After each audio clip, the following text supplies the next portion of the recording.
nhóm vậy bảo bọn nhóm tin là nó thì tam bữa tới nhưng mà đại vậy bảo bọn nhóm mình chắc ngày đi ngày birthday bảo nhóm xong vậy bảo bọn nhóm tin thằng tha tam bữa tới nhau không tăng bị cao mau là hồi đó pipon là hồi đó là vô đọc pi năm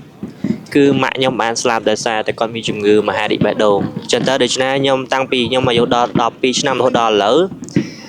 cứ nhóm mà đại ban luôn nào mùi chiều mùi nâng nằm đại bao nhóm mà nằm mà bao nhóm bàn tayយ៉ាងហោចណាស់ក៏ខ្ញុំមានអារម្មណ៍ថាតាំងពីទូចមកពី10ឆ្នាំគឺខ្ញុំនៅជាមួយគាត់រហូតដោយសារខ្ញុំជាកូនបើហើយរហូតដល់ខ្ញុំមករស់នៅស្រុកគេខ្ញុំរស់នៅស្រុកខ្មែរក្តីខ្ញុំរស់នៅស្រុកអាមេរិកក្តីខ្ញុំរស់នៅ3ប្រទេសនៅនេះប្រទេសទី1គឺប្រទេសស្រុកខ្មែរយើងដែលខ្ញុំជាដើមកំណើតតមកខ្ញុំទៅនៅអូស្ត្រាលីមួយកុងខ្ញុំដែលត្រូវជាប្អូនស្រីរបស់យាយខ្ញុំមកកើតកុងភួងហើយខ្ញុំអរគុណគាត់ច្រើនមែនទែនដែលជួយធានាខ្ញុំទៅនៅស្រុកអាមេរិកអូស្ត្រាលីហើយមកនៅអាមេរិកនេះគឺដោយសារអ៊ំខ្ញុំអ៊ំធឿនគាត់ធានាខ្ញុំមកដែលនៅខាងផ្នែក San Francisco ហើយនៅ Stockton ហើយខ្ញុំតែងតែនឹកកូនគាត់ជានិច្ចទោះបីខ្ញុំអត់បានទៅជួបគាត់ក៏ដោយខ្ញុំមកនៅទីក្រុងឡង់បិចនេះគឺខ្ញុំអត់មានបងប្អូនទេហើយចឹងប្រវត្តិខ្ញុំដូចខ្ញុំប្រាប់ចឹងគឺខ្ញុំអត់ដែរនិយាយទេគឺខ្ញុំរស់នៅមួយចំម៉ាក់ខ្ញុំបានតែអាយុ12ឆ្នាំទេបន្ទាប់មកគឺខ្ញុំបាន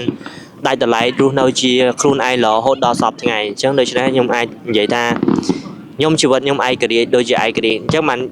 មានអារម្មណ៍ថាខ្លួនឯងដូចកើតក្នុងថ្ងៃឯករាជ្យរបស់អាមេរិកចឹងគឺរស់នៅជាខ្លួនឯងរហូតដល់សពថ្ងៃអញ្ចឹងថ្ងៃនេះជាថ្ងៃ birthday របស់ខ្ញុំអញ្ចឹងខ្ញុំអរគុណច្រើនអ្នកនរគ្នាដែលជូនពរខ្ញុំតាំងពីព្រឹកមិញមកហើយ birthday ក៏អរគុណគាត់ច្រើនដែរបានជួយទិញថ្ងៃខួបកំណើតខ្ញុំ